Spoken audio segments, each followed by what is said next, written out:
My mother wasn't one of those people who's trying to get a handout. She sold her blood on a regular basis. She would go to the blood bank and sell her blood to feed her children. And she was working overnight, managing a convenience store to take care and feed her children and even go to school. She was trying to go back to school.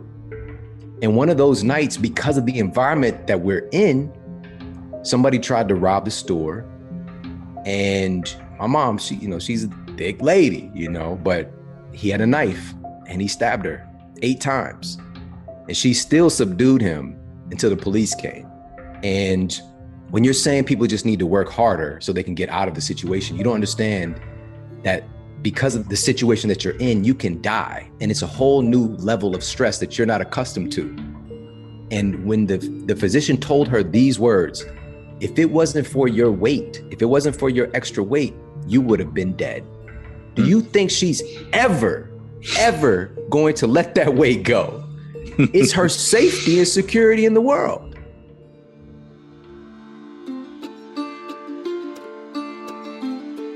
Hey there, friends, and welcome back to At the End of the Tunnel. So my guest this week, I've been a huge fan of his work for years now because he's one of the smartest, most informed, and insightful voices on all things health and wellness. His name is Shawn Stevenson, and he's a highly sought-after speaker, the author of the best-selling book Sleep Smarter, and his most recent book, Eat Smarter, just came out. And Shawn is the host of the mega popular podcast, which you've probably heard of before, called The Model Health Show. Shawn is like a walking health encyclopedia. I mean, the guy can pronounce those really difficult 8-syllable names of various hormones and biochemicals, and he can cite obscure studies that either prove or disprove whatever kind of point you're trying to make about what's healthy or what's not healthy. When I first came on his show as a guest, right after my meditation book Bliss More came out, Shawn surprised me because he even knew all of the little-known meditation studies that I'd been familiar with after only years of teaching. But his true gift is in making all of this complex information and these concepts accessible for the average person. And that's why his platform has become the go-to place to find out about the efficacy of these various health studies and claims. Each episode is literally like a masterclass on some aspect of achieving better health. And in this conversation, we're going to unpack Shawn's journey, his backstory, from a fast food eating, no sleep getting, pill popping couch potato to the 6-pack ab having, supplement consuming model of health that he's become today. And within that journey, Shawn had to overcome some serious health drama of his own, such as randomly breaking his hip while running track as a teenager, which was an injury that ended his athletic pursuit early. And then a few years later, he got diagnosed with a degenerative spine condition where doctors told him that he had the spine of an 80-year-old man. Oh, and that his only option was surgery in a life of agony. And Shawn got a second opinion, and then a third opinion, and even a fourth opinion, and they all said the same thing. But guess what? Shawn proved them all wrong. He changed his diet, he started exercising, and he began taking his sleep more seriously. And within 6 months, he had reclaimed his health, which is a message that he now preaches today. No matter what the doctors tell you, he says, there is always the possibility of healing if you give your body what it needs. And Shawn is speaking from lots of experience as he literally regenerated his own spine tissue, which is something his doctors had never seen before. So we talk about all of that. We talk about what his mindset was like at that time and how he got inspired to help other people. And this is during a time where Shawn was also dealing with being racially profiled by police dozens of times while commuting in and around Ferguson, Missouri. Anyway, it was an incredibly rich conversation full of wonderful stories and nuggets of wisdom, and I can't wait for you to hear it. So, without further ado, I present to you the model of health himself, Mr. Shawn Stevenson. Shawn, thanks so much for coming onto the podcast. I'm so grateful for you and your influence in my life. I find you to be a very inspiring person. So I'm excited to dive into this conversation. And as always, I like to start these episodes out by talking about childhood. And so my first question for you is, what was your favorite toy or activity as a child? Holy moly. This is such a beautiful question. And it's such an honor, man, to be an inspiration to somebody who inspires so many, man. That means a lot, really. Like that just made my whole day, man. What jumps up for me when you ask that question, I'm just going to share what came up, was the Thundercats. All right, Thundercats. And it's not just tied to the toy itself, but the nostalgia and the feeling around it. My grandmother, I lived with my grandmother from the early part of my childhood. It was a very beautiful, magical place. And we live in like a little suburban neighborhood. I walked to school just not even half a block away to get to my elementary school. I ducked behind the bushes after school and like I save a little bit of my lunch, and my cousin Candy and I would have lunch, like a little post elementary, tough school day picnic together. But Thundercats was my jam. And my grandmother made holidays and birthday specials. She got me all the little action figures, Lionel, Panthera, Mumra. So I had all these little characters, but it was that after school cartoons too. And this was just a very influential segment of my childhood because, as you know, things changed a lot after leaving the confines and the security under my grandmother's roof. So that's the first thing that came up. My favorite toy was Thundercats. And that experience that she made everything so magical was tied to it. Did you relate more to a certain character in the Thundercats? And did you have people or friends that you played with or watched Thundercats with? Such a great question. I definitely felt connected to Lionel. And it wasn't just because, he's the leader. He wasn't a stereotypical leader either. He was like a child who suddenly became a man. And I definitely felt very much like that in my circumstances, I felt like I had this power, but I also felt like I was a victim to so much that was going on around me. And it was just so tough to navigate and figure it out, and inherently making a lot of mistakes. And for me, though, I was missing the rest of the team, like the other influences to guide me. Outside of Lionel, like he has Chaga. Chaga was like his mentor who passed away, and like his spirit would talk to him. And I guess that was like the early template that I had, was my grandmother and my grandfather being these kind of early mentors that, again, after I left their safety and security, I didn't really have a team around me to help me to navigate very new circumstances. So I hope that answers the question. Yeah. So I want to just fill in some of the gaps here because you've talked about this a lot on other interviews. What were the circumstances behind you being with your grandparents versus your mother when you were a kid? So my mother had me very young. Well, young in our culture. She was 18 years old. I have my birth certificate in the other room. There's no father on the birth certificate. It's just my mother's name. She was 18, and just to give me opportunity. And also she's figuring things out with my stepfather, who I thought he was my father until I was like 10 years old. I didn't know, because he was always there, since I think I was 9 months old when they got together. But they were just trying to navigate. They had some time where they were homeless, spent a couple of nights in the park, but they always found a roof over their head. But it was also just a volatile environment. A lot of people don't realize this because, they think about St. Louis, like old St. Louis, but many times been the murder capital of the United States, that city. And being able to navigate that, because my mom, partially like her childhood, and also she kept taking us there as well, like East St. Louis was really run down area, but it also beautiful. There's so many beautiful, wonderful people there. Just like with anywhere, there's going to be the good and the not so good, and people just trying to survive. And so my mom was really in survival. That's where she was at. And I know this later, I didn't understand the time, but she was not abiding by the standards that my grandparents had, because their lives had different dynamics of, being traumatic, and so now they really found a beauty, and they were an entity together. They were such a powerful force of love and good.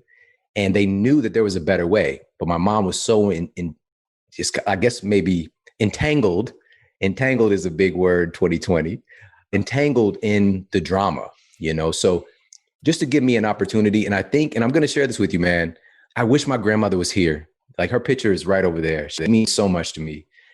Because she's the only person I can get a real, truthful, straight answer from. But there was an incident. I was in preschool. So I was 4 years old and I was living with my mother still. I spent a lot of time at my grandmother's house, but I wasn't living with her yet. And I kept getting into little tussles with the kid next door, Alfonso. I'll never forget. And Alfonso was like in first grade. He's bigger, a couple years on me, but we would get in these tussles. And my mother wanted me to be a tough guy. Like she knew that the world was hard. She's known for fighting herself. My stepfather's a boxer. Like, just, man, don't come back crying that somebody hurt you.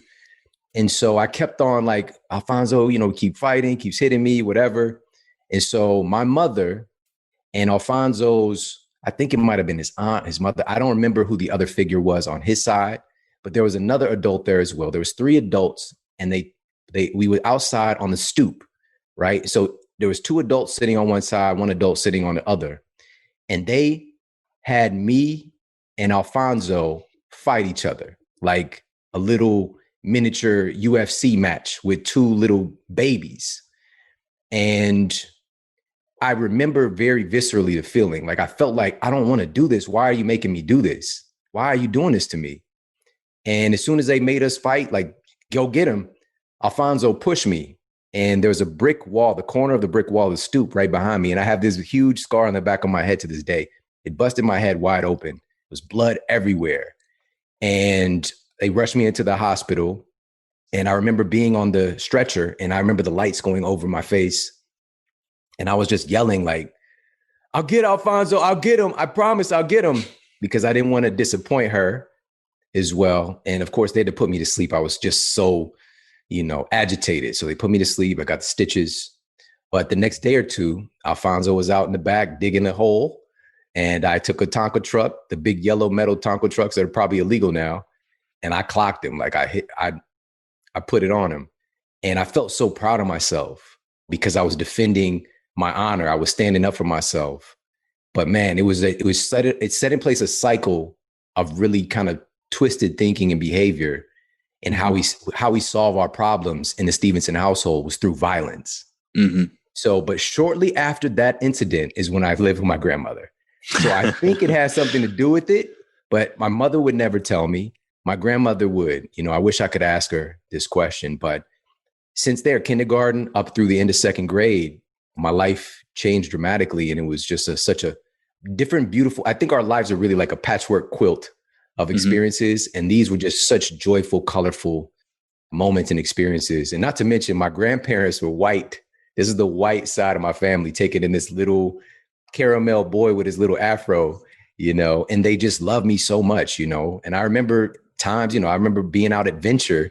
Venture's like a Kmart for folks that don't know, but we were out at Venture and like somebody said something to my grandmother, about me. And I remember like her holding me tight, like pulling me in.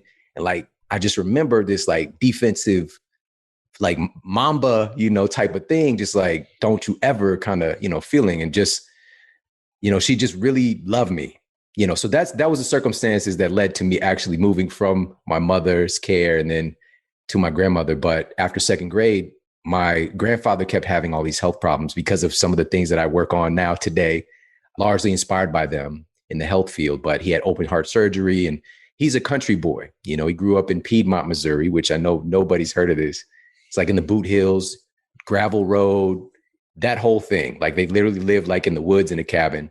And so they moved back there, and it was either this little caramel kid's going to go and move to like Clan country, or I'm going to go back and move with my mother. And so that's when that culture shift again happened for me. Was there any discussion of race in your mom's house as a 4-year-old and with your stepdad versus with your grandparents? Was that like the third rail for them? Yeah, never. I never saw or experienced anything to do with race. I really didn't realize that I was different, to be honest, until my environment outside of their care let me know that, the kids at school kind of thing, like when I was living with my grandmother, it was 95% white school. Mm-hmm. And so, they started calling me names, and I remember that very viscerally. And then moving with my mother after second grade to, city school that was, this is 99.5% Black. So it was a big culture shock for me. And now suddenly I'm different again. However, like this environment is much more inviting of me, like I felt more at home in a sense, like I felt more accepted, but I didn't like, these are not words you think about as a little kid, but everything seemed to be like a better fit as far as my peer group.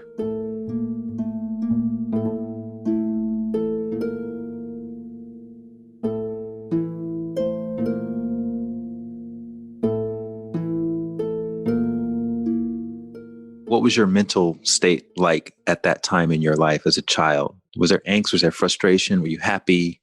It was definitely a mixed bag. I had my little brother and sister, my stepfather, my mother, so they had come along. And by the way, so I would go and visit and live with them on the weekends very often. And there were times, like I'm sleeping on the floor with my little brother, the mouse traps around us, you know what I mean? But my mom always found ways to make things special still. Like I know she loved me, absolutely. She worked overnight at Magic Market, like a 7-Eleven knockoff. And she'd bring me this, like, I love these little baseball cards and the gum and that kind of thing. And so she found ways to make things happen, make me feel special. But it was definitely frustrating to go from so much just being like magical moments to like Christmas, for example, is like a magical experience at my grandma's house to like now we're literally getting gifts from shelters many times, the Hosea house. So we get these free gifts. And like, it was like 3 years in a row, I got Yahtzee every year. Like, I still to this day don't know how to play Yahtzee, but that's the gift they kept giving us. That definitely bothered me because it just be like, Mom, can I have? Mom, can we do this? Mom, and she had those things, the list of answers. Like, do I look like I'm made out of money? I'm broke as a joke. Just all these statements, like they were just boom, hitting me with them. I'm like, Mom, I'm hungry. She's like, I'm Linda. Nice to meet you. And but then we also had these beautiful experiences of like, being able to go to the corner store myself and like taking some pennies and like being able to buy candy, and food stamp Christmas would come along, and just these different types of experiences. So there were these highs because everything was so low. So it created this really wonderful contrast. But I think that probably the biggest change in the emotional state, or in my experience, was the lack suddenly of a feeling of safety and security.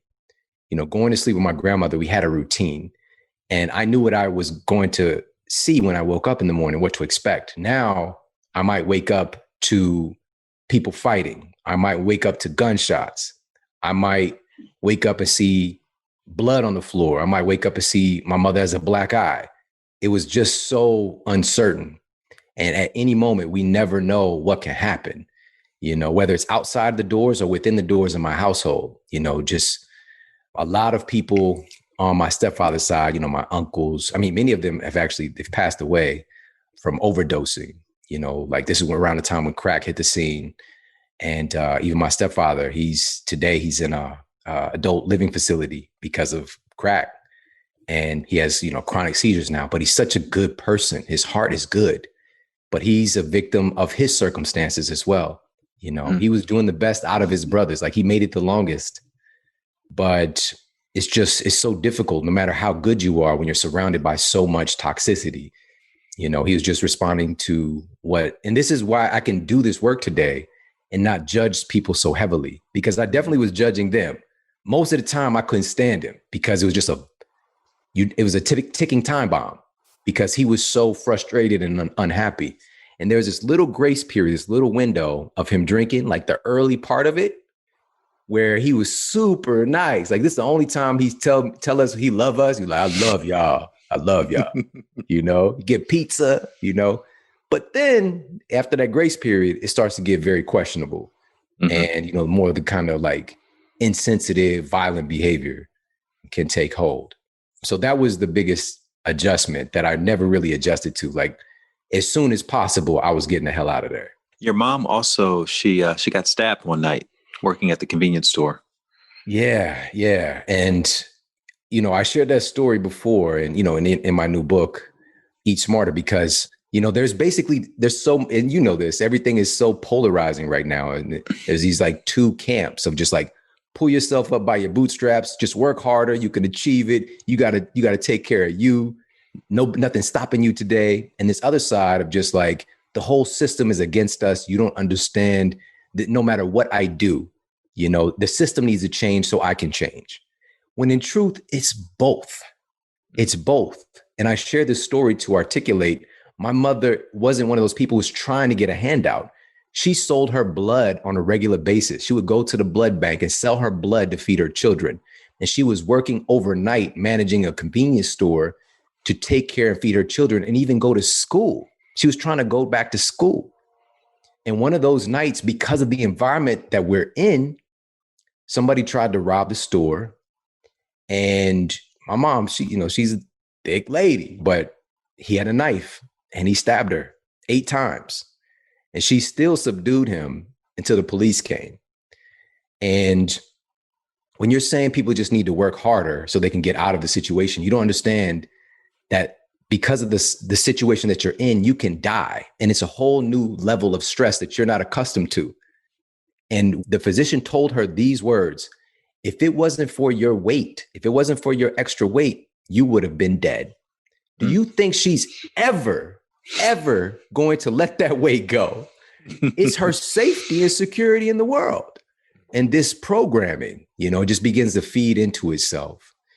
And so, I just wanted to share that it's both. It is a part of you taking responsibility for your life, but also understanding that millions upon millions upon millions of people in this country right now today are in conditions that they just can't just go out their door and go for that walk you're telling them to do so they can be healthier, because it is literally a life or death situation. And we take our comforts for granted. How old were you when that happened? This was when I was a visitor coming to, stay on the weekends. So this was first, second grade. So I was probably somewhere around 6 when it happened. So I remember the pictures afterwards, like I don't really remember seeing her, but I remember coming across the pictures later on that was in a manila folder, and it looked like a crime scene, obviously, seeing the stab wounds.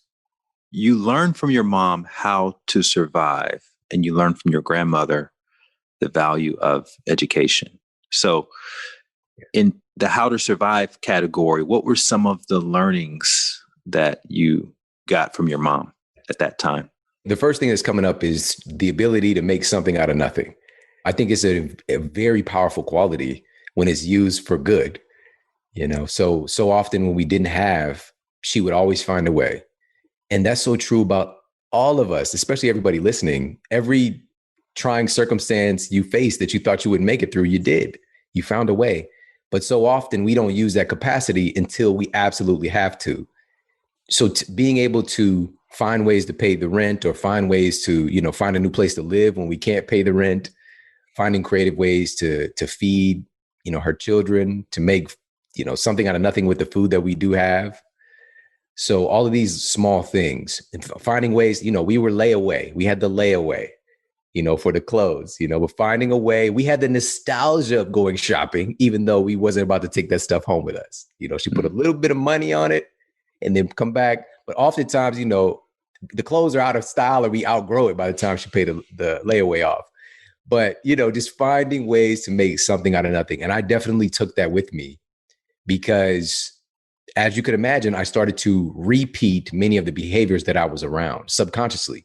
I didn't want to be like them. I didn't want to be like the people in my environment that I could see were hurting other people and hurting themselves. But it's very difficult because it becomes integrated into your psyche. And so she definitely taught me that. And also just I think it would be much better if someone else told you this, but my wife being able to tell you this and see this little personality trait that she saw. I mean, not as much today, but it's still there, of like, man, like for real, just don't play with me, And so just having that thread has helped me to survive in many circumstances that I faced. And especially the circumstance of anybody trying to oppress me or tell me that there's something that I can't do, because I will find a way, So I guess it's this internal aggression, that I've helped to recently, in recent years, transmutate that into something more positive. But it was definitely something that I was carrying around for many years. And as you know, I was kind of like looking for a problem. I was looking for the person to challenge me. I was looking for the person that's going to judge me ever since Alfonso. And so I got suspended from middle school probably 4 or 5 times for fighting. High school, I got expelled. I got kicked out my entire junior year. And at the time when this happened, I was scholar athlete on student advisory. I was one of the first kids accepted into a new program with St. Louis University to take college credit as a high school student. Right. I was killing it academically and also as an athlete. But I felt this person kept challenging me, and I kept turning the other cheek. But eventually, I just let it all go. It was this thing I remember in my mind, like, you don't know me. And that ended up with me losing, ultimately. Every action you take from this aggressive state, you end up hurting yourself, and so you would think I would learn after that. But little fun fact is that I did actually still graduate with my class on time. I took correspondence courses. I went to 0 hour. I had extra credits that I had accumulated. So that was a miracle. And I got accepted to every college I applied to. You mentioned that there was a wiffle ball incident with your mother. It was the first time you heard her say, "I'm sorry." And that inspired you to seek the truth. Can you talk a little bit about that? Yeah. Oh, man. Because that's a crucial part of the whole story, Yeah. So this was one of those times I went to visit my mom, for the weekend. I was in 2nd grade. And once I was living with my mom full time, I mean, to be real, every day it was just kind of like, how am I going to get my ass whooped today? How am I going to get in trouble today? Because it wasn't that I was a bad kid or that my brother and sister were bad kids. It's just we're kids. But my mother and my stepfather, especially my mother, because she was with us most of the time, just had a very short fuse. Like it's constant yelling, constant yelling, and constant whooping our ass. And this particular day, the nearest thing was a plastic wiffle ball bat. And she was hitting me with that. She was beating me with it. And she accidentally hit me in the eye with it. And I had like my eye became like bloodshot red and just looked really messed up. And I'm just a little kid, again, somewhere around, 6 years old. And of course, I would love to talk to my grandmother about this. But I remember this is the first time my mother, she told me what to say to people that I got hurt doing something else. And so this is the story. Basically, she told me to lie. And I had never been told to lie before. And I'd never been told by an adult to lie before. And so I remember telling my teacher was like, "Oh my gosh, Shawn, what happened to you?" I remember her like leaning in. I was like, "Oh, I fell," or, just gave her the story that I was told to give. And something just festered in me. Like it just didn't feel right because it just didn't feel right. Now, within that, this was the first time in my recollection of her like sitting me down and apologizing to me, which was so unexpected because she, whooped my butt many times, but she apologized. And so I know that it wasn't intentional, but at the same time, what are you doing hitting your child with a bat? You know what I mean? But these were the inception moments of today. I really pride myself on just being honest. And my wife knows this. She just shared this story with a friend the other day. The hardest thing I've ever done in our relationship with my wife and I was throwing a surprise birthday party for her like 3 years ago. And I set things up so I wouldn't have to lie. I set things up so, she just didn't know whatever. But then like phone call came in and I had to lie to her. It was a tiny little lie for her, but it really bothered me. It really bothered me. And, eventually, of course, I shared it with her. She's like, what are you tripping for? But I just want to tell the truth because it takes away the accountability and responsibility of growth. and change. Like if you got to apologize for something, or if there's something you got to lie about, there's something that's not aligned. And to couple that with, my mom, who just a survival mechanism she's built up is she doesn't know the difference between lying and honesty. It's one and the same. And that's why I can't get straight answers when I said it earlier. And so to have a mother who's supposed to be like this, like the fruit, like the tree of information, I don't know what's real and what's not. And I took that because I think that each of us, we tend to be very much like or the opposite of what we are around, our circumstances, because we get that contrast. So for me, I was like, oh, I don't want to be that. I don't want to make people feel like that. I don't want to make people feel uncertain around me, and so I became like hyper honest, but not in a malicious way too, because some people use that as like a right to just say crazy stuff to people. So it's not like that. If I think your shirt's ugly or whatever, I'm not gonna be like, you know what, that shirt's ugly. So not radical I'm just gonna be honesty. Like, yeah, it's not like that, It's just like, okay, that's his thing, Right.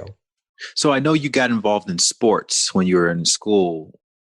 Were you always disciplined, or do you find that sports is what caused you to become disciplined so that you were able to be self-motivated and do all the coursework and, all that so you can graduate on time? Like, where did that come from? That's a great question. It really comes from my grandparents in that early setting and having the routine and the ritual and wanting to have that level of certainty and consistency and to control the things you can control, so I definitely carried that with me. I was very self-sufficient and independent, even when I moved with my mother and just managing myself. Like literally my mom said it for years, like, I don't have to worry about him. I don't have to worry about Shawn. So that's really where the imprint came from. And then as far as sports, it just helped me in that. Because I remember prior to my freshman year of football, I don't know how many kids were out there like training. I'm in 8th grade out there running miles, running to, sometimes I run to the pizza place, to be honest, but I was out there running, training, lifting weights and doing all of this stuff in preparation, where I would imagine 99% of the other kids weren't thinking like that. So yeah, I think it's really just something that was instilled early on with my grandparents.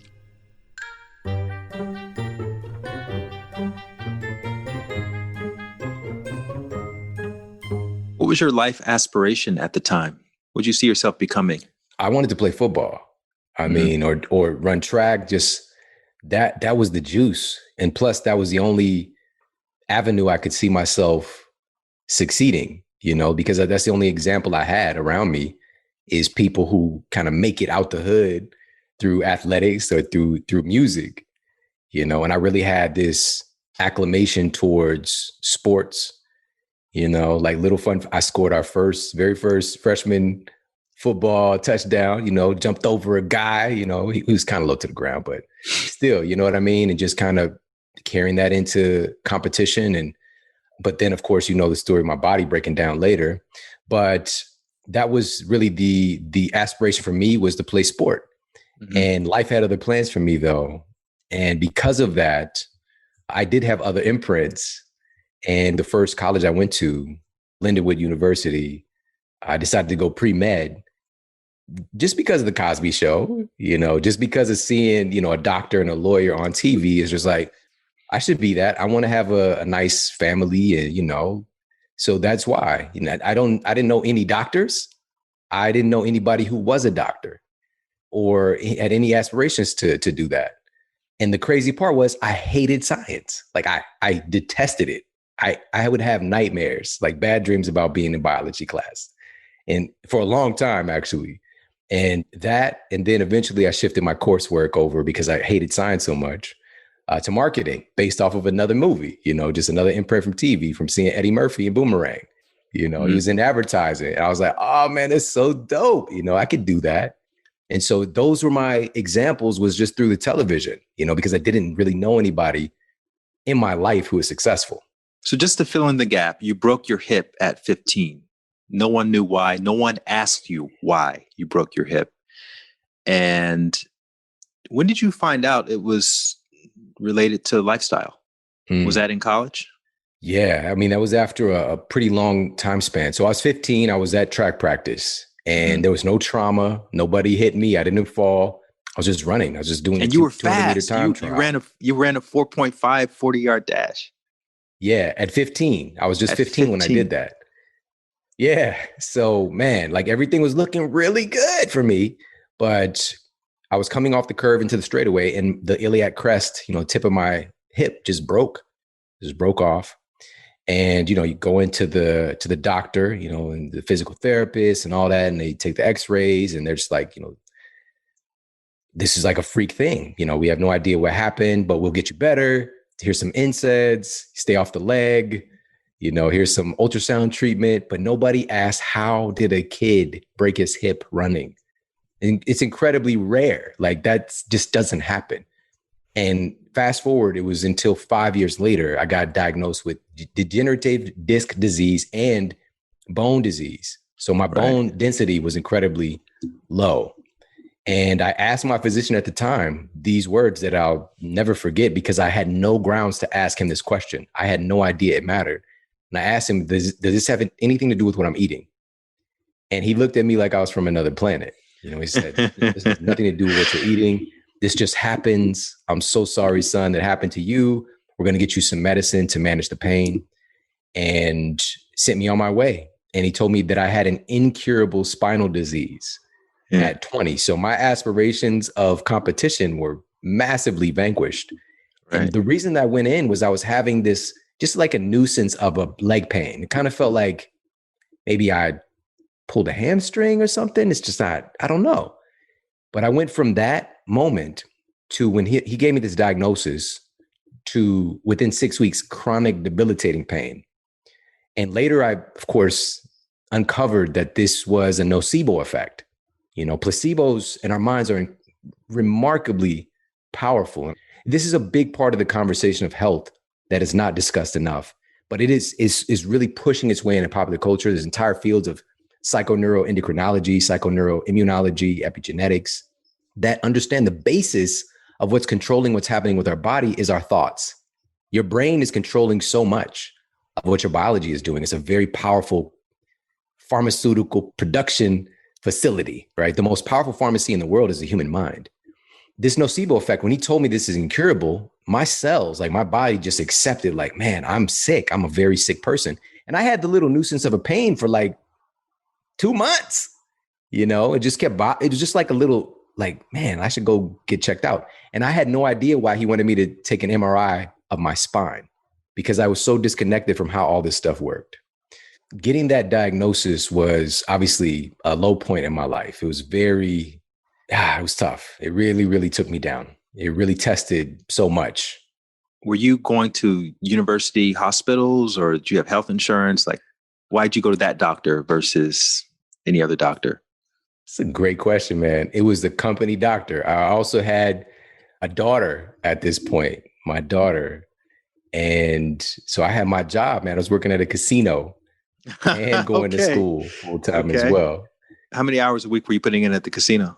Probably around like 32 hours at the casino, hard count department. So basically it's like low key prison, they lock you into a vault and you can't get out until you call security, come, wand you out, no pockets, jumpsuit, all that, man. It was crazy, but it was a nice income source for somebody who doesn't have a degree and all the conventional things that I thought I needed.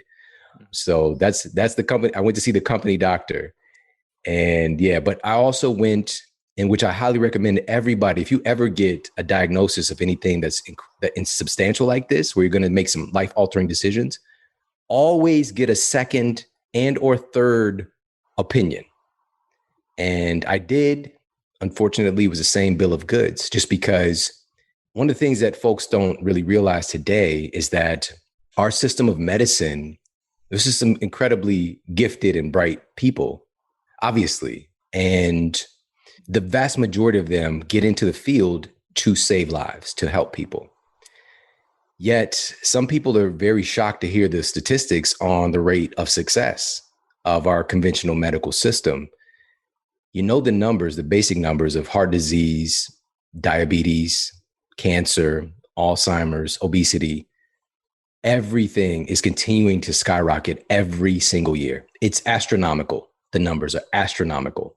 And our conventional medical system has not even made a slight dent in it because it continues to treat these things through a pharmaceutical lens. And that's what I saw when I first went to school. You know, the upperclassmen, we're taught pharmacology. If this issue, then prescribe this medication. You know, high blood pressure, hypertension, you know, here's lisinopril, put them on a statin. For diabetes, give them metformin. Maybe we might have to use some insulin, tie that in here. But it's basically that. And I was just talking with a really good friend. And the crazy thing is now today, you know, doing a guest lecture for the neuroscience class at NYU in a couple of days. But some of the top physicians in the world, like the iconic ones, listen to my show, you know, which is freaking crazy. And this individual is the foremost gastroenterologist in the world right now. Like, he's the guy, the gut MD. He shared with me that this guy, he was in school in his traditional conventional education for 16 years of training. What? So many hours. And he shared with me that he had 2 weeks of nutrition training. And he is a physician who specializes in the organs related to digestion. The stuff that you're digesting, you don't know anything about it. And even the nutrition training, the 2 weeks out of 16 years, he said was very rote, like, here's what you do if somebody has a very rare B9 deficiency kind of thing. No training in food and nutrition, this very stuff that makes up the gastrointestinal tract, the very stuff that feeds the microbiome, the very stuff that makes your brain. If you're a heart surgeon or you're somebody who specializes in heart disease and cardiac stuff, they get almost no training in food. And your food literally makes up your heart. It's what your heart is made of, you know? So it's a very interesting situation. And I just wanted to share this little nugget because folks don't often realize, because we're just in it. We're just in the system, in the conditions. We don't see that, wait, this isn't working. There's something wrong here. Even before that point, I mean, you've made this point several times, is when you're growing up in certain food deserts in certain neighborhoods, even if you came across that information, you're not going to go take your only $20 that you have to feed your 3 kids and go to Whole Foods and spend that $20 on some organic broccoli. You know, you're going to go to McDonald's and you're going to feed your full family and have some money left over. And so at the time, when you were going through your health journey or getting these diagnoses, you were eating Jack in the Box, you were eating McDonald's, you were eating fast food. In fact, you and I have that in common. We both grew up eating fast food. I would eat fast food probably 10 times a week. Yeah. And then when I wasn't eating fast food, I was eating TV dinners, you know, or my mom was making stuff out of a box. Yeah. And you also mentioned that you could count the number of times your family sat down to have a meal together. And the same was true for me. We would get our TV dinners, put them in the microwave, go sit in front of the television and eat food and watch TV. So that was just a lifestyle. Our main priorities were getting full and how does it taste? Yeah. And then maybe cost, right? And that was it. Nutrition was not a consideration. So I'm wondering, at what point for you did nutrition become a consideration? Both of our backgrounds are very similar. I ate fast food probably on average at least once a day. Mm-hmm. And it was just normal. I didn't know that there was a difference.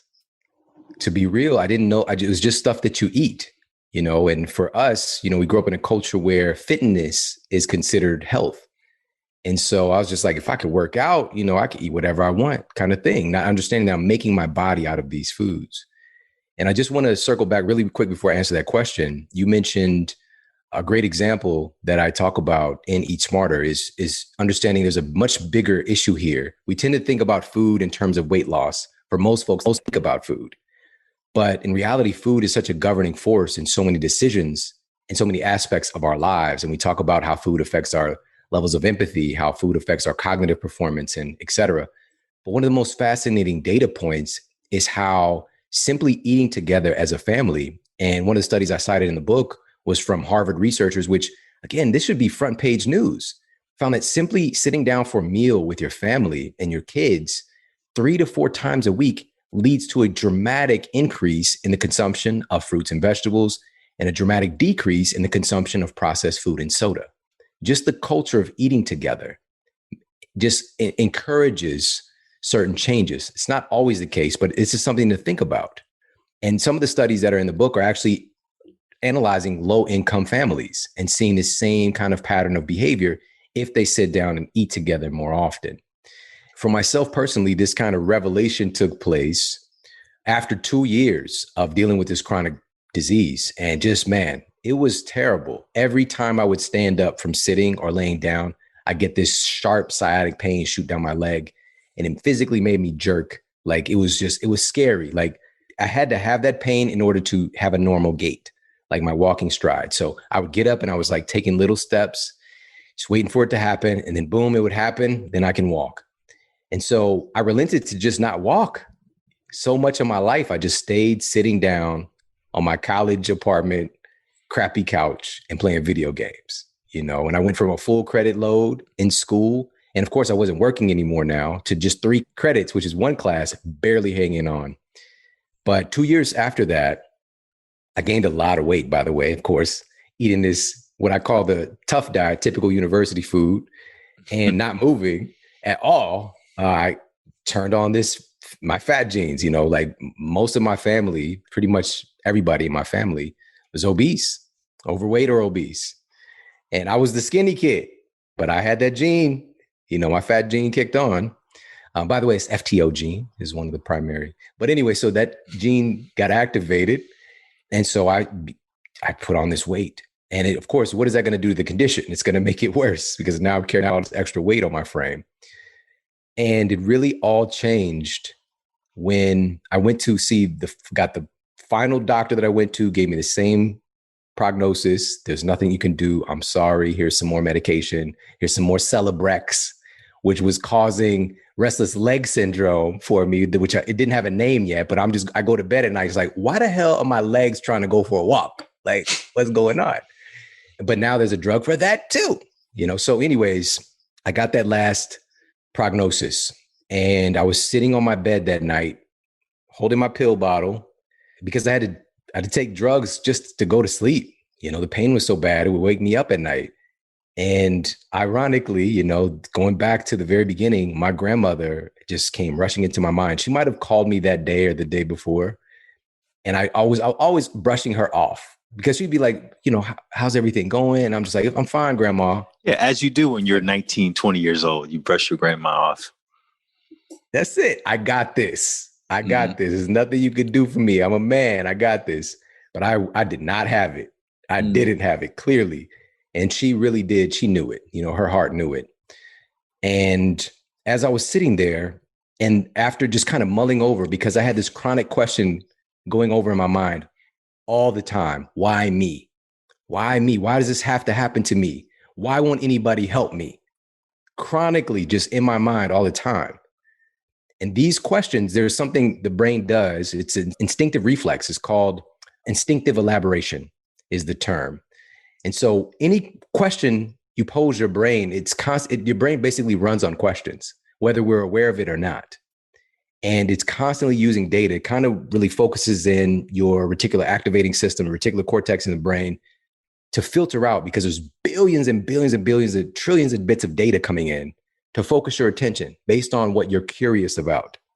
And this is a life or death kind of thing we've evolved with. So my chronic questions I'm asking myself to look for in my environment is, why does my life suck so bad? And so I'm looking for more things to affirm that. Little did I know. But in that moment that night was the first time I shifted to a different question. And after I found out nobody is willing to help me, that aggression that had been there my entire life, that I had just like pushed down and shut off, that aggression came out. And now it was directed at something positive, which was, I decided in that moment, and I asked the question, what is it that I need to do to get better? Nobody's going to help me. Nobody wants to help me. Everybody I see is telling me the same thing. I'm not standing for this. I remember asking, what do I need to do to get healthy? And this was very different from when I went to school pre-med, when all we did was focus on disease. We didn't focus on what it takes to create a healthy, sovereign human being. Really, health was just a lack of having a diagnosis. But I started to become obsessed with what makes a healthy human being. And I asked this question, okay, my bones are degenerating. What are my bones actually made of? Those questions led me down paths of research and discovery. It was just a really powerful launching pad, because I realized in that moment, my grandmother, who had been kind of pestering me, that's a term she would use. She was pestering me to find out, what was going on. And I realized that I had been giving my power away.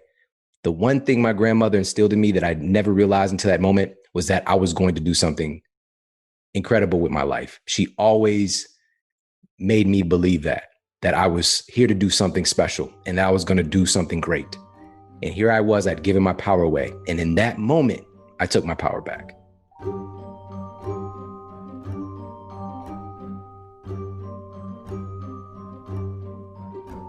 Yeah, I was just going to ask you before you went into that story, who was your chaga at that time in your life? And it sounds like your grandmother has been that sort of mentor, Obi-Wan Kenobi figure for you. Did you already have a lot of experience with research, or was this journey, this health journey, something that inspired you to look deeper than the surface when it came to these kinds of questions you're asking yourself at this point? This is so great because nobody asked me this stuff. These are things that I even think about today, and so I'm going to share something. I've never shared this before. Listen. Okay. So I mentioned that when I got kicked out of high school, I was student advisory committee. I was in Inroads, which is a massive deal. It was the first year of this program to get college credit, scholar athlete, all of this stuff, all the accolades. I was a teenage health consultant. I was just chosen out of the school to go to different classes and talk about health, even though I knew nothing about what health was. I was able to do all that. And I honestly did not try. All right. I didn't try very much at all. I would literally do stuff last minute all the time. I did all my work on the bus because I was in the desegregation bus program. So he's on the bus for an hour a day. But most of the time on the bus, I was also messing around, So I was actually investing so little of my capacity to learn because it wasn't interesting to me. I knew how to play that game in the system, which was rote memorization. And that's it. So I was able to, when I got kicked out of high school, I had a 3.8 GPA, not even trying. But I also have this ability to find answers. The reason I could do so little is because I could find the answer. And so I did have this within me. And so now I'm directing it at something that I'm actually very interested in and passionate about.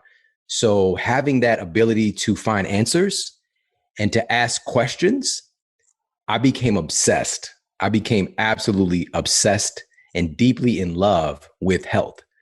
And I wanted to know everything that I could about the human body because it became this thing that was so interesting to me. And also seeing the results in my life, actually seeing my health change and my body change. And, long story short with that, even with that condition, within 6 weeks, I had lost 20 pounds, which is not typical, by the way. But most importantly, I was out of pain, this debilitating chronic pain, 6 weeks after making a decision to get well and changing the way that I was eating, changing my movement practices. And most importantly for myself at the time, which I didn't know, being able to sleep. Your body can't heal unless it's sleeping. So once I started to sleep well, man, I got better so fast. Until, about 9 months later, I finally got a scan done and completely reversed the condition. My disc that had become little thin sliced pieces of crispy bacon, it looked like you couldn't see the light through. And my physician told me I had the spine of an 80-year-old man. Now, I could see the light shining through my disc. My two herniated disc had retracted and moved back into the right place. And man, I just felt really good. And that was the inception as well of wanting to share this, not because I had the idea to, but because somebody saw me on campus and they were like, what did you do? Can you help me do the same thing? I was like, absolutely. And so I was just going to work with them and help them to get where they wanted to go. But then they asked me, how much should I pay you? I literally it blew my mind. It was time froze. You're going to pay me for something that I want to do? I didn't know life could work like that. And so that was the inception, the beginning of this career. 19 years later, having impacted the lives of millions of people, man, and really even changed culture, and it's incredible, man. It all started from that very, very dark moment and finding some light. I do want to go back and just talk a little bit about what was going on in the background because, you're in St. Louis, you're in school not far from Ferguson. You're going to this casino and working and everything. You're getting stopped a lot by the police. And you have a friend, Ronnie Lee, whose father was murdered by cops that you met in school. And Yeah. he seemed to be on a very specific mission as well. Talk a little bit about what was going on in the background while you were going through your health journey and raising your daughter and doing all these other things. When I was in college, I lived in Ferguson, Missouri, and it's become the name is on a lot of people's, in their lexicon today. So yeah, just even getting to school each day and just to be 1000%, every day I thought about how can I not get pulled over? How can I take a route to avoid the police? I never thought about it or even talked about it until recently because it was just how it was, it was just a normal state of affairs.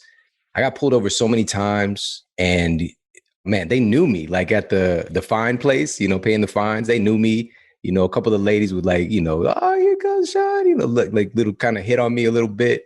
I was a regular, and 9 times out of 10, I didn't do anything wrong, but let me say 8 times out of 10. Because those 2 out of 10 times was like expired tags, which it was so hard to pay to get my tags because I kept paying fines and I had to pay warrants and I had to try to pay to get my license renewed because they kept pulling me over. And it's just my word against them. They could say whatever they want. Not to say again that all police officers operate in that, but we know that Department of Justice came out with this big document showing these startling rates of discrimination in Ferguson by the Ferguson Police Department. And so I lived that experience. And then getting to school and doing all the school stuff. And then same thing, let me find a creative way to get back to my apartment. And so I'm dealing with that. But also, I meet my friend Ronnie. And man, like we're still really good friends. He actually texted me, I think it was yesterday. And he's on the basketball team, but he overcame tremendous odds as well. And I didn't really know him like that then. And his father was killed by a police officer. There's no witnesses. There's no, he just knew his father as being a good dad. And after that, his same thing, his family, his mother fell victim to drugs, and so like, what do you do when you're a child and you have to try to manage these circumstances? And he was able to today, he is an incredible, thoughtful father for his son. He's been training his son. His son is a great basketball player now, but also Ronnie's a teacher and he teaches in inner city. And he always goes above and beyond for these children because he knows the conditions that they're in. And he also knows what's possible, So one of the things that we did before I moved from St. Louis was we took his 7th and 8th grade students and we rented out a movie theater. This was when Black Panther first come out, and we rented out a theater for all the kids, many of whom wouldn't have been able to get a chance to go to the movie theater to see the movie. And, we got everybody popcorn and, just it was such a powerful experience for them to see people that look like them on screen and doing this thing that we had never seen before. It was just a really incredible moment. But the most remarkable thing for me is this folder of the messages that the kids sent me. It's just, man, it's powerful. And for them to also, I talked with the kids too. I did like a 10-minute talk and I was able to do that on the strength of like helping people, writing books. We don't really see examples like that. Like we see just what's on TV. Now we got influencers. Like you want to be influencers. You got to show your ass to be able to, build a brand, or you have to still continue to, get into the drug game or the music game or be an athlete, but just give them another option, show them what's possible, that we could do this in an ethical, helpful way and find a great level of success. Because that's what we need at the end of the day is just exposure. Mm-hmm. We just need exposure. And somebody helped me with that early on, because when you start to ask these questions, you start to find things in your environment. I knew this woman for probably at least 3 years at this point. And her and I have been talking for a long time, on and off, And then suddenly it occurs for both of us, but I didn't know it at the time. I really didn't get it, but she was a chiropractor and she took me to Wild Oats, which Whole Food is since bought all of them up. But I didn't know that existed. And she'd known this. She'd been in that realm for so long. She was older, but it was there and available this whole time. But just to be clear, this was not near me. There's no Whole Foods near me. I'm talking like 30 minutes to get to the nearest one. This is not in my environment. There's no gyms in my environment. There's nothing conducive to health. When you go outside my apartment door in Ferguson, immediately, liquor store, immediately. On this side, if you go this way, the first thing you come up to is a Rally's, Popeyes. If you go the other way, Lee's Chicken, Papa John's, Domino's, Chinese food, which in the hood is different Chinese food. All right. That's the bulletproof glass Chinese food. All right. And it's tasty. But, the owners don't eat that. But then there's Steak and Shake if you got a little extra money right there. Jack in the Box, Krispy Kreme's right there. Burger King, Wendy's, another Chinese food restaurant. That's it. That's the conditions that I'm in. So what am I going to do? I see that every day. But suddenly I'd been introduced to this entire world, and they had this book in the store. It was like nutritional prescription. I believe it was like some biblical nutritional advice text for like, if you have this issue, here's some things that have this clinical evidence, So I'm reading through, I'm looking at like stuff for the spine, and I'm discovering there's all of this stuff that I didn't know existed. And it's because of exposure, and it's always there. It's always available. We just have to realize it. And you mentioned that your college nutrition professor was obese. So now you're seeing that there's another connection there between diet and you want to lose weight, you want to get back into shape, you want to get healthy, you want to restore your spine. And you described it as a scientific process, right? And you talk about exercise, you talk about diet, you talk about sleep. Is that it? Just exercise, diet, sleep? Or was there a specific regiment that you had yourself on? And if so, where did you get that from? What we tend to do when we're unaware is, we do what we know. We do what we know. And so my lowest hanging fruit was movement and exercise. I was well versed in that language from one lane because of practice and coaches, but I had relented to do nothing. And the worst thing that you can do is to do nothing. Of course, if you're experiencing an acute injury and all that inflammation, if you hurt your back, you don't want to go and deadlift 400 pounds, but do something, because not only will my spine atrophy in my bones, but now everything else, every other cell in my body is going to start to atrophy and break down because I'm not using it.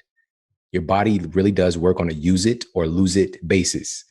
We're hardwired. Our DNA expects us to move and to continue on our species. Like that's really what it's geared for. So if you're not doing that, if you're not moving your body, life is like everything in your DNA is like, just let me recycle this fool. Just break them down to base nutrients and recycle them. So when I started to move, that was step one. But I came across this really interesting study, and it was on racehorses. And they found that they were trying to, because this is like $1 billion industry. It's super weird. Shout out to anybody. Sorry if you are super into racehorsing. No disrespect. But if a racehorse breaks its leg, you can lose tens of millions of dollars. So they did a study to try to increase the bone density of the horses. And so they gave them nutrient supplements that increase bone density. And they found that did increase the bone density of the horses, but they had versus a control.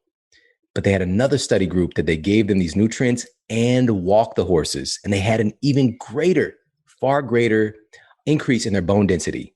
That's what exercise and movement really is. It's about assimilation and also elimination. The word exercise is very close to the word exorcise. So it's kind of like getting rid of things that shouldn't be there.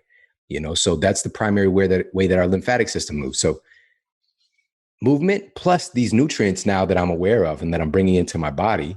For the first phase, though, I became a natural pill popper. I'm like, I need chromium, I need magnesium, omega-3 fatty acids. So I'm just like taking all of these pills. And fortunately, very quickly, I realized that food has a dynamic intelligence that these synthetic, or not synthetic, but even isolated chemicals and nutrients have, because of the biopotentiators, the cofactors that are in the foods. And so I really started to focus on what foods have those things. And so that was with the first two parts. And then the sleep part was very unconscious. I didn't realize that this was happening, but there were things that I was doing during the day that were helping me to sleep better at night. And all of that data actually manifested in my book, Sleep Smarter, but I didn't realize it because when you're sleeping well, you don't even think about it. Like, so when I was working with patients, it would come in my office for that decade I was doing clinical practice. I never thought about their sleep until like years later, because I was sleeping good. So I just didn't think about it. And when people started to tell me, when I started to ask a question, when we had, upwards of 79, 80% reversal rate for type 2 diabetes, folks that are coming in on metformin and on insulin, and their blood sugar, 300 blood sugar, just seeing this great success. But what would bother me is the 20% of people who wouldn't get the results. When I finally start to ask them about other areas of their life, because food, this is a major truth I want everybody to walk away with, is that there are many paths to the goal. There are many paths. All right. It's not just going to be one thing for many people. For me, my bridge into health was through food. That was my bridge. And so I'm just like so hyper focused on that. Food is everything. Food matters more than everything. And yet people have their nutrition dialed in. They're exercising, maybe sometimes too much, and they're not getting the results. Once we got their sleep dialed in, finally their blood sugar normalized. Finally, the weight came off. And that inspired me to look into the data and see like, what the hell's going on here? And that shocked me. It absolutely blew my mind, because just one tiny little nugget, fun fact. When I was in my conventional university, I was taught that melatonin is produced in your pineal gland in your brain. End of story. Next, like flip the page. In actuality, there's over 400 times more melatonin located in your gut, in your belly right now than in your brain. And what you eat has a massive impact on the production and the synthesis of melatonin. So all these things start to go hand in hand with the nutrition and the sleep, and it all comes together. But for some folks, their bridge is going to be through self-development. Their bridge is going to be through meditation. Their bridge is going to be through, movement. It's many different bridges. Food was a thing for me. And that's why, I really invested myself in becoming a nutritionist and shifting all my coursework. But by the way, miseducation of Lauryn Hill / Shawn Stevenson in university nutrition classes. Because food is not just food, it's information. Food is not just food, it's information. And so it started to change me from the inside out. It made it easier to think the thoughts I wanted to think. It made it easier for me to take the actions that I wanted to take. It was supportive. And I really clicked. Me and food became besties, if I could say that. It sounds like you also became quite the expert on reading clinical studies at that time.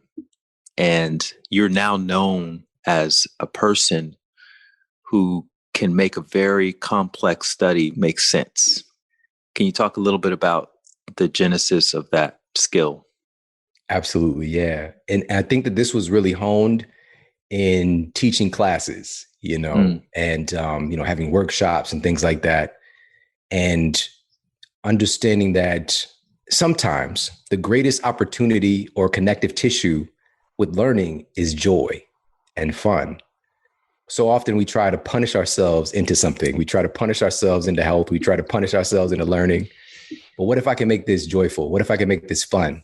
What if I can make this so that you laugh at how silly you've been acting rolling up to McDonald's? Like, and Ronald McDonald is just like, I don't know, your pimp or something. I don't know. But I would just find these ways for folks to be like, of course that's silly. Why? What? Let me do this. I have an example. You talked about muffins and how muffins is basically you eating cake in the mornings. Like, would you eat cake? Would you wake up out of your sleep and go cut a slice of piece of cake? Right. Nobody thinks if you went to see your doctor and you're like, I eat cake for breakfast, doc, they would think that that's a problem. When in reality, they probably ate cake for breakfast too. But we change it in our minds, because a cake is shaped. It's a muffin. Yeah, it's a little muffin. It's shaped blueberry muffin. Yeah, it's shaped differently. Oh my! But also pancakes. Pancakes. Oh, they're flat, so suddenly they're not cake anymore. Even though we can stack them up, and they still, you know what I mean? And let me pour a cup of this like liquid sugar from that maple tree on it. It's just these are the paradigms that, not to say that you can't have pancakes, by the way, or muffins. All of these Right. things are available. It's just us having a level of just a meta perspective, like, what are we doing here? And is this normal? Is this getting me to the goal that I want to get to? Yeah. So you started your Advanced Integrative Health Alliance at that time. What was that like? That sounds very, very official. Was that just you renting out a room somewhere? Like what was that when you started? It did. Yeah. It started I had this little like back room. There was like a massage therapist there. And there was like, I think it was like a yoga studio there. And I had my little, like, when you say corner office, I'm talking about, it was the crack of the building. It was like a little corner, it had a door. And so, yeah, that's where it started, and then eventually I had a really nice office in the business district in St. Louis, Missouri, which was really How did you get clients initially? I know you had the one person who said, can you show me how to do it? But beyond that, what was your strategy for getting clients? Yeah. So even in that was when I became a personal trainer and strength and conditioning coach. That was the first, because it was the lowest hanging fruit. That's what I knew. And even within that, man, it's just if you're good at what you do, but not just that, because a lot of people could teach somebody how to do a push-up or a plank or whatever. It's really the accountability and the support and just finding that inner thing, that inner strength for people, helping them to find it for themselves and having the goal for people to hire you to fire you, because they got it. And so I guess I had that thread in me. But as far as like clients coming in, really word of mouth was major. But it got to a point where I couldn't help everybody. It's too many people. It was just so much. That's when I realized, like, I need to write this down, or I need to record this or something. And these are the inception points of like doing these big speaking events and then writing books and podcasts, was from that necessity of like, more people need to know this. What were the themes that most people were coming in with? I'm sure there were a lot of patterns and similarities. Oh, man, I'm so glad that you asked this. Again, I don't talk about this often, but because of my experience, I was told that I had an incurable condition. Mm-hmm. There's nothing you can do about that. And to go from that place of such darkness and being told that you have something that's incurable to no longer having that thing, it creates a level of certainty and power that you can't really put into words. And so even in the texture of my communication and my voice and my passion, people could see it in my eyes, I attracted a lot of people who've been told the same thing, that have cancer, that have diabetes, that have, you name it. We work with so many crazy, even like Rocky Mountain fever, like all kinds of like weird, crazy, like little known stuff.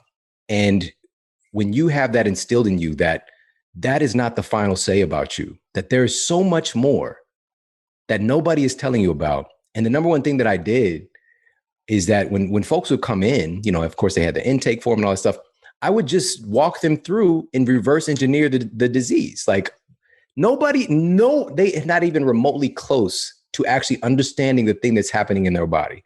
So if somebody comes in with type 2 diabetes, I'm like, I put it up on the screen, I draw it and walk them through. Okay, so these are the beta cells in your pancreas, and then I like make some kind of analogy and like get them like happy and their eyes are glowing, because they're like, oh, wait, what? That's what did that? And so then they feel empowered. It's just like, now I can actually manage this thing. I can do something about it because it's no longer a mystery. Once that inception point happened of giving people that kind of template that there's so much more they can do, this automatically puts me at odds with how things are running, which I don't even realize. And the most beautiful part, the grace in my life has been, I've done things in such a way that I'm not really threatening to the system. That is, it's become very complimentary. And now, like I said, so many top physicians and nurse practitioners in the world are like listening to the Model Health Show and getting that and sharing with their patients. There's something there that I don't want to gloss over, because I think it's probably one of the most important things about your impact in this space. And that is what I've read your motto was at the time. It was the Einstein quote. If you can't explain it simply, then you don't know it well enough. And in order to truly be the hope guy for regular people, you have to be able to explain things simply, which means you have to understand it inside and out. And so I'm curious how much of your process was somebody comes in with the Rocky Mountain thing and you what do? You go to the computer, you try to break it all down, you find the patterns, like how does it work so that you can make it simple for them and reverse engineer it? That's precisely it. It really boils down to the questions that you're asking, because we have infinite data at our fingertips now. So if you're looking at just how bad things are, that's all you're going to see. But I guarantee you're going to find thousands of cases of people who have had, quote, spontaneous remission or who've reversed their conditions, but you just don't hear their stories. And for me, I didn't start off this way because I think that especially when you are in a space that has so much prestige as health, you tend to be looped into this very scholarly approach, speaking like you're such an academic, So I was beginning like that. I was talking and just like, here's how smart I am, and like, listen to this, and here's this thing. And that's the way I was writing, even in my initial like articles and things like that, versus actually doing something that's helpful. So when you're reading these peer reviews, I've read literally over 1,000 peer reviewed studies in the last 12 months. And this is not like adventurous, seductive reading. This isn't like a Dan Brown, Da Vinci Code type novel. It can be very dry and painful to go through. There's so much nonsense and there's so much trying to sound smart and speaking in this language of academia and not giving people any actual value and data points. Now, here's the thing. It's not written for people. It's not written for the people who need it. And this is one of the biggest takeaways from today. I want everybody to know this. On average, when we have a peer-reviewed, randomized controlled trial proving the efficacy of something, a certain technique or food, we'll just say we have a randomized controlled, double-blind, placebo-controlled, randomized controlled trial. The gold standard of study, affirming that, we'll say, turmeric and curcumin, which is one of the active components in turmeric, has been found to have these anti-angiogenesis properties, meaning it can help to cut off the blood supply to cancer cells. This kind of intelligent selection, it's able to do this. We got a study proving that it works. Very helpful. It takes about 17 years on average for it to go from proof in randomized controlled trials to being used in clinical practice. Do you know how many people are going to die over that span of time? How many people could be helped? Not to say that this is some magical cure, but it can help. It can stack conditions. So to cut out the middleman in all the BS, somebody has to be there for people to go and look at the data and then let people know. Because we don't have that kind of time. Most of us don't have that kind of time. And the data exists. I'm telling you, all the things that our ancestors have brought forth, with health and wellness and community and even psychology, all we're doing is using science to affirm the stuff that we know. You need to eat real food. You need to sleep. You need to have consistent movement in your life. You need to have community and connection and healthy relationships. We're just using science to affirm the things we know. And I'm really, really good at it. And that's the thing. It's a matter of taking that stuff. But, here's a little hack to it. It's not intentional, but I have that same thread. I'm still obsessed. Even though it can be very dry and like unexciting reading, I can't tell you how many times I start flipping out. Like, it's like Christmas. It's like that food stamp Christmas. I find these things that's right there in the data, and it just blows my mind, and my heart just like explodes, because not only does this exist, but I'm alive right now to tell people and let people know this. And one of the things that's coming up for me right now, as I'm thinking about this, that I had one of those moments recently, I wanted to find out, is there any data affirming how food might affect how we relate to each other, how food might affect whether or not we have a tendency towards violence? And the data existed. And there was an incredible study that was done. This was published in a peer-reviewed journal, Aggressive Behavior. What a name for a journal. There's journals for everything, by the way. You name it. All right, Aggressive Behavior. And what was so fascinating about this study is that this was done with prison inmates. Now, this automatically is going to conjure up thoughts in our mind about what they look like. What is a prison inmate? What is their attitude, their lifestyle, their approach, their mentality? And they're going to have, of course, a tendency towards violence, you're going to think, a tendency towards pushing back against authority. All these different things are going to come up, negative traits. But here's what's so beautiful about a study like this, unfortunately beautiful, is that because they're in this controlled setting, it's very easy to monitor everything, unlike in the real world. So this is a ward study. This is a tracked ward study. And they wanted to find out if nutrition affected their proclivity towards offenses, all right, behavioral offenses. And so they gave a certain percentage of the inmates increased nutrition, vitamins and minerals that they needed, essential fatty acids that they needed for their brain function. And then they gave another group of the inmates placebos, all right? At the end of the study, they compiled all the data and they found that there was about a 40% reduction in behavioral offenses for the inmates who got increased nutrition. For the inmates who received more and better nutrition, giving their bodies the nutrients that it needed, their behavioral offenses went down 40%. And here's the most shocking part. Their violent offenses went down about 35% versus the placebo. 35% reduction in violence simply by getting them some better nutrition. Now, this study is so shocking, it doesn't make sense. So some other researchers saw the study and they're like, this is so shocking, this doesn't make sense. And they repeated it in another prison. Almost the exact same results happen. This is what's in Eat Smarter as well. So people. Yes, the chapter is called the love language. Is it the love language of eating or something like that? Yes, the food love languages. The food love languages. Yes, that's awesome. Yeah. So it's looking really at how food affects our ability to have empathy, patience, compassion, our proclivity towards violence. Food matters. It's what we're literally making our heart out of. It's what we're making our brain out of.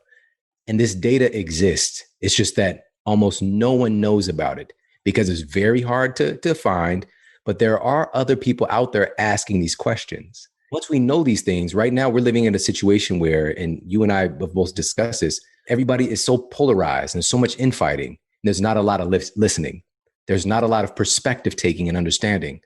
And at the same time, we are also the sickest nation in human history here in the United States, with over 200 million people overweight or obese, about 135 million people being a type 2 diabetic or pre-diabetic, over 70% of the population on pharmaceutical drugs, over 115 million Americans are regularly sleep deprived. I can just keep going on and on. It makes no sense. Those numbers 200 million doesn't even make sense. Let's say somebody out there listening to this has been diagnosed with an incurable whatever. They want to reclaim their health. You're no longer seeing clients personally. You have your model health show and all that. What's the first step? What should they do? I've literally never shared this before either, what I'm about to say. It's just it's a small thing, but it's a beautiful thing. I receive so many messages each day. I can't possibly go through them all, but so many messages of folks who like, hey, Shawn, I started listening to your show about a year ago. It's changed my life. You have no idea. I've lost 50 pounds. I was able to get off my high blood pressure medication. One of the messages I see way more than you expect. And they'll say, and I started working in the health profession as well. Like I have a passion for this. And so I started my own coaching practice or my own gym or whatever. Man, when I was first doing this, in St. Louis, Missouri, I would go do and talk in the same day. This is the same day this happened. I went and did a talk for a Jewish community center. And the same day, I went and did a talk in East St. Louis at one of the most desolate streets on State Street at a barbecue place that this woman had come to one of my workshops, and I had no idea. I didn't know she existed. I didn't know that she did this, but she went home that day and told her husband that we're going to turn this place into a health food store. In the middle of this doesn't happen. And so they did. They turned it into a health food store. And so I went and did a talk there in the same day. This is an inclusive thing. And there's so many different dynamics and ways to connect. But what I wanted to really articulate from that question is just by tuning yourself into what's real, tuning yourself into what feels good is incredibly healing. Just put your earbuds in, push play, and let it start to work on you. Find ways to fall in love with learning. Find ways to fall in love, because I promise your natural state is you want to learn. Like, we all have this built into our DNA. It's just it gets suppressed when we are constantly being bombarded with messages telling you to be still and just consume this entertainment. When we can use that same leverage point to make it edutainment, you become empowered. Because I promise you, everything that I know, you will know. By the end of that episode, when we do a masterclass on type 2 diabetes, or we do a masterclass on depression, you are going to walk away knowing everything that I know, and you're going to feel incredibly empowered. And that's what I love about your work, man. And that's why I wanted to have you on here, because I feel like you are so generous in your sharing of this knowledge, this information. It's so empowering.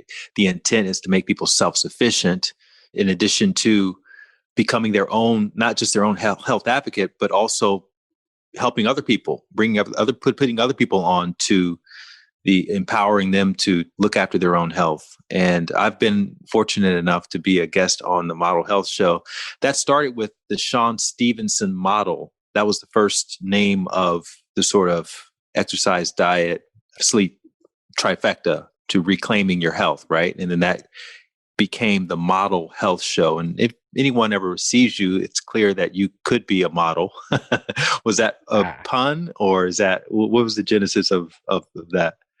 You know what's funny? I actually never thought about it in that context. When it first started, it was just like, this is my model. And I was regularly going on the radio station in St. Louis and doing like radio segments. And it was just kind of like these little model moments, or Shawn Stevenson's model for this or that. So that's really where it came from.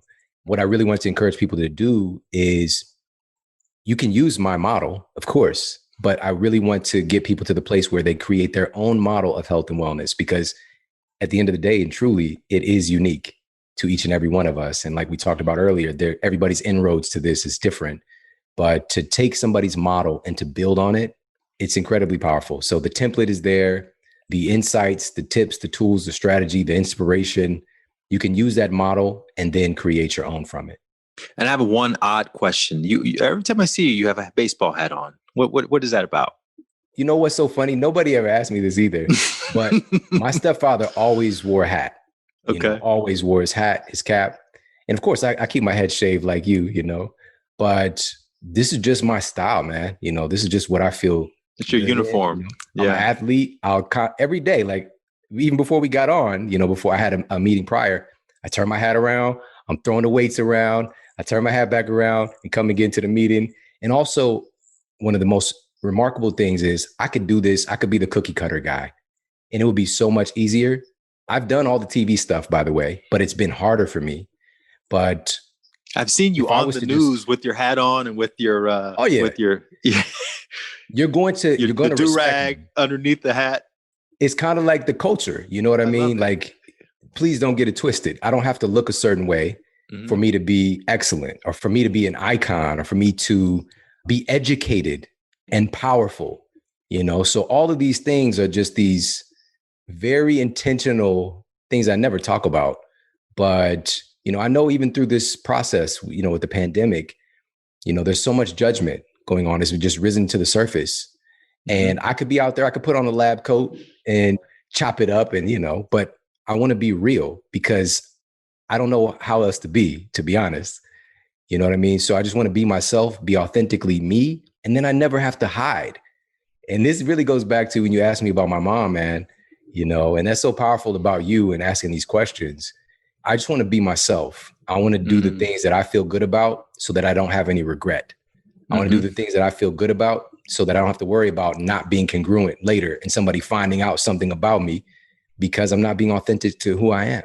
So that's what I'm going to continue to do, and continue to open doors and usher in opportunities, even though I don't even realize it, for people who look like me, for people who talk like I do, like they can hear the little something in my voice to know where I'm from. And that's okay. This does not negate my ability to make an impact and my ability to love and to inspire. Yeah, man. And I was going to say that too. This is about exposure, because there's a little Shawn somewhere, who's growing up now in the same way that you grew up, with the violence and the drugs and all that. And, seeing someone with the lab coat on television is completely disconnected from their reality. But seeing a guy like yourself who's presenting themselves in a way that honors their roots, and yet they're dropping these gems of knowledge, and, and they're confident and they're well-spoken and all these things. It's like, that's the exposure that we need more of. And I think that's a really wonderful example of how everybody should be more of themselves especially when you start to get a little bit of success, because that's when people want to start to conform to what they think that's supposed to look like. And the real win is to be yourself unapologetically and to be thorough at the same time. So I always end these episodes asking what your current working definition for success is right now. Very simply, for me, health is success. Being healthy is success. Having relationships that inspire and encourage you and that are authentic, just like you being authentic, your relationships being authentic. And success is also finding joy in your work, even if it's not the job you would ideally want, but finding joy in it.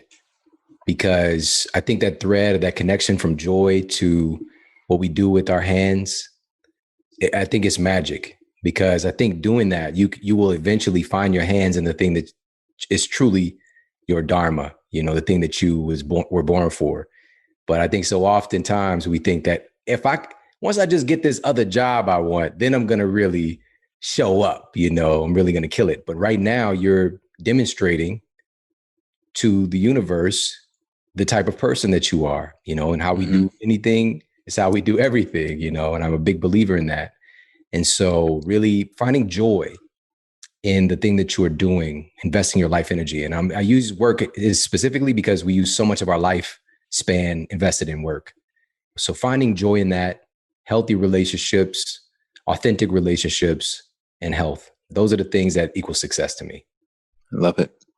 We're at the end of the tunnel, brother. I just want to bring it back around to the Thundercats and specifically to Lion-O, because you kind of called it in the very beginning where you said that's an archetype for who you've become as a person in your work, the kind of boy who's now the man, but still has access to that sort of childlike wonder and innocence inside. And what I read from that now, after hearing more of your story, is the embodiment of the manhood, which is to take responsibility for your life, fully. And that's really the only way you're going to be able to initiate any kind of real transformation, is if the problem that you're facing is in the room with you, then the solution is also in the room with you. If the problem is outside somewhere in what that doctor said, or what this person thinks, or what this situation or circumstance was when I was a kid, then that's where the solution is you got to go and try to control all of those uncontrollable variables. And I think your life exemplifies the importance of taking ownership and stepping into that self-leadership and making it simple. And I think we can't underestimate that aspect of keeping it as simple as possible, taking baby steps and all of those things. So grateful for you, man. And I want to acknowledge you for being one of my inspirations. I will talk about how we met in the intro of this, but I'm just glad we crossed paths when we did, and we've had a chance to kind of collaborate on a couple of things. And hopefully this is just the beginning of a very, very long and fruitful relationship. Awesome, man. I feel the same way, man. You're such a light in my life and so many other people, man. So it's an honor, man. Thank you. Thanks for listening to my conversation with Shawn Stevenson. As I mentioned, Shawn's new book, Eat Smarter, is available now. And one of the things that I really loved about that book is how much of his personal story he uses to demonstrate the principles of smarter eating. And I really think you're going to enjoy it as well.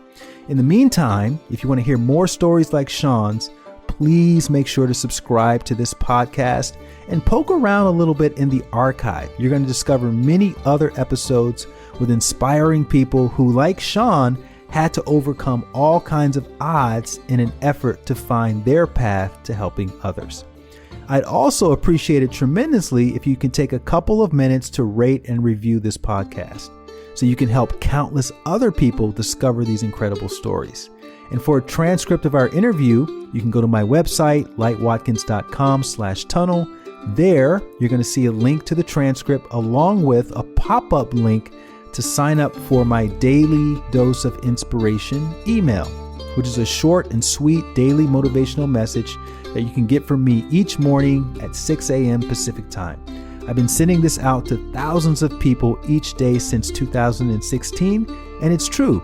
People get addicted to them after only a week, which I say is a good addiction, by the way. So I highly recommend signing up for those if you are inspired to do so.